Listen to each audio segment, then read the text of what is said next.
자, 보신 것처럼 올해 들어 주행 중에 불이 난 BMW만 31건입니다. 그런데 아직 정확한 원인도 모르고 이 조사를 하는 데 시간이 10개월가량이 걸린다고 하는데요. 정부가 대책이라고 내놓은 것이 BMW 운행을 자제해달라는 겁니다. 이 내용은 취재기자가 좀 더 자세히 짚어보겠습니다. 윤지혜 기자 나와 있습니다. 자, 윤 기자. 네. 일단 국토부가 오늘 이제 발표를 했긴 했는데 이 내용이 여러 가지 내용이 담겼겠지만 어떤 차종이 대상인 거예요? 네, 지난달 26일 리콜 대상으로 발표했던 42개 차종 10만 6천여 대가 그 대상입니다. 네. 운전을 자제하고 대신 다른 차를 요청해 운행하라는 건데요. 국토부 관계자 얘기 들어보시겠습니다. 네. 차가 불안하고 안전에 문제 있다고 생각하시는 그런 이제 소유주께서는 BMW에 대차를 요청하면 바로 조치를 하기로 그렇게 돼 있습니다. 그런데 사실 대차를 한다고 해도 BMW 차주들은 불편이 이만저만이 아닐 것 같거든요. 어때요? 네, 그렇습니다. 이달 14일까지 예정된 긴급 안전진단 기간 동안 우선 렌터카를 무료로 이용할 수 있도록 했는데요.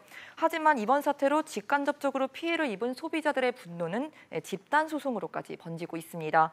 지난달 30일 BMW 차주 4명이 소송을 제기했었는데 오늘 13명이 추가로 BMW 코리아와 딜러서 5곳을 상대로 손해배상 청구 소송을 제기했습니다. 예. 네, 관련 변호사 얘기 직접 들어보시겠습니다. 네.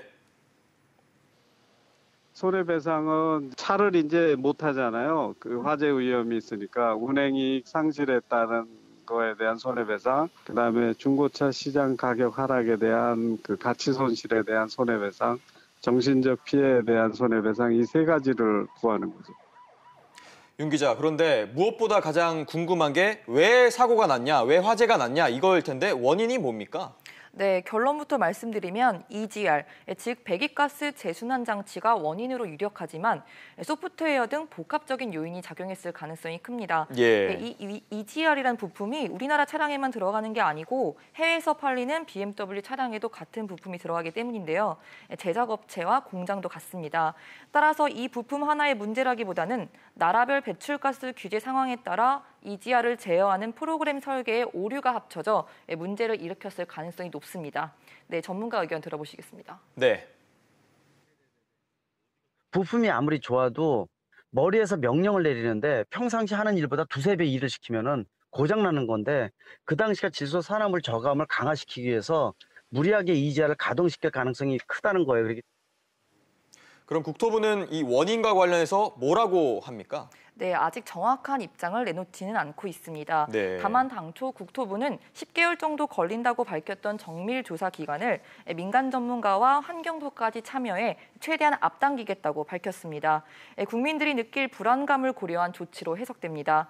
한편 이번 사태가 국내 수입차 시장에도 미칠 영향도 주목되고 있는 부분인데요. BMW의 판매 감소는 불가피할 것으로 보입니다. 이 감소분을 놓고 일본 수입차와 국내 완성차 업체 간 치열한 경쟁이 예상됩니다. 그렇군요. 윤 기자, 이야기 잘 들었습니다.